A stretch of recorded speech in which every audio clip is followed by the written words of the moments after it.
बिस्मिल्लाहिर्रहमानिर्रहीम। अस्सलामुअलैकुम।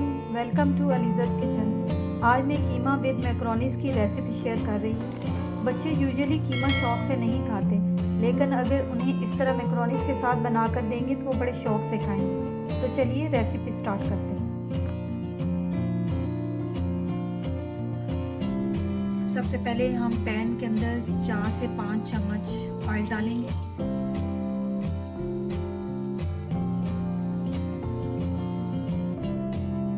इसके अंदर 1 टेबलस्पून जिंजर और गार्लिक का पेस्ट ऐड कर देंगे।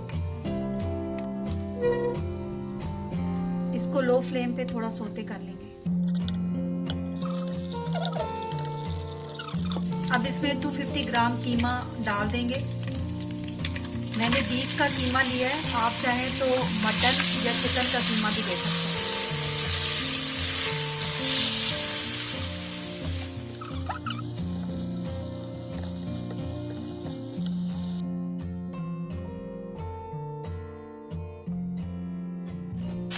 थोड़ी देर भूनने के बाद इसमें 1 टीस्पून सॉल्ट, 1/4 टीस्पून हल्दी, 1 टीस्पून काली मिर्चें और ये थोड़ी सी दालचीनी इसके अंदर डाल देंगे। इसको भी इसके साथ भून लेंगे।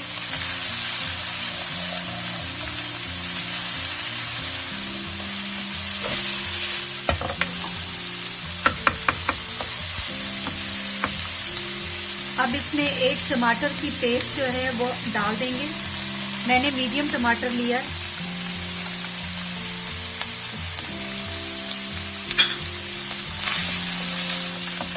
इसको अच्छे से इसके अंदर मिक्स कर लेंगे।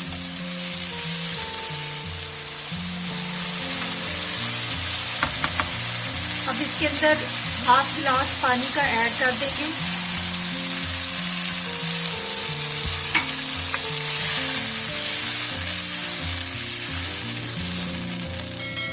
इसके अंदर इतना पानी मैंने डाला है क्योंकि ये बीफ का कीमा है, इसको गलने में थोड़ा टाइम लगता है।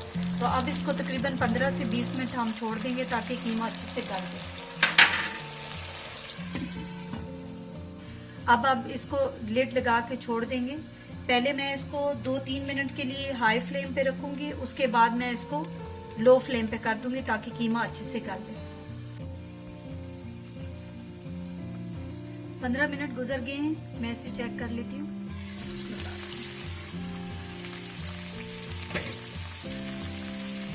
कीमा गल गया और इसका पानी भी खुश्क हो गया। अब इसके अंदर एक स्मॉल साइज का अनियन जिसे मैंने डाइस कर लिया था इसके अंदर डाल देंगे।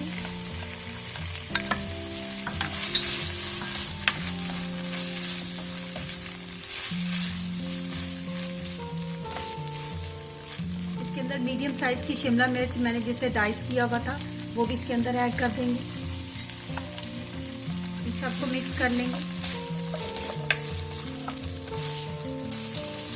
अब इसके अंदर 2 टीस्पून चिली सॉस जो है वो डाल देंगे।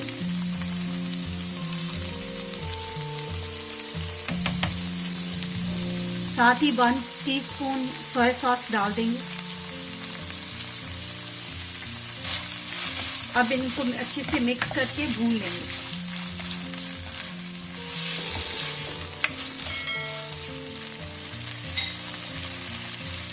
इसके ऊपर मैं लिड दे रही हूँ ताकि इसके अंदर जो वेजिटेबल डाली है वो हल्की सी सॉफ्ट हो जाए। ज्यादा पकाना नहीं है, सिर्फ सॉफ्ट करना है।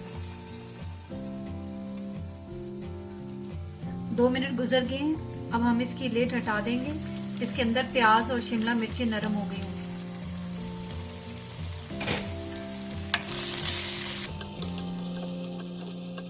एंड पे इसके अंदर एक बोल मैक्रोनीस जो कि बॉइल्ड है मैं इसके अंदर ऐड कर दूंगी।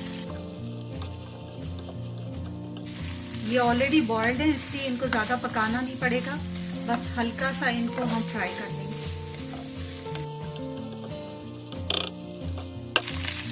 कीमा मैक्रोनीस तैयार है। मैं फ्लेम ऑफ कर रही हूँ। इसके अंदर थोड़ा सा धनिया डाल के इसको छोड़ देंगे और उसके बाद हम इसको सर्व कर लेंगे। चलिए आप इन्हें सर्व कर लेते हैं।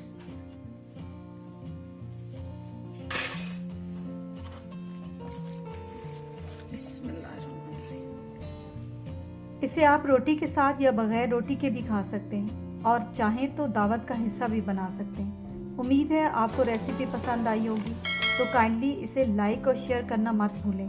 Thank you. अल्लाह हाफिज़।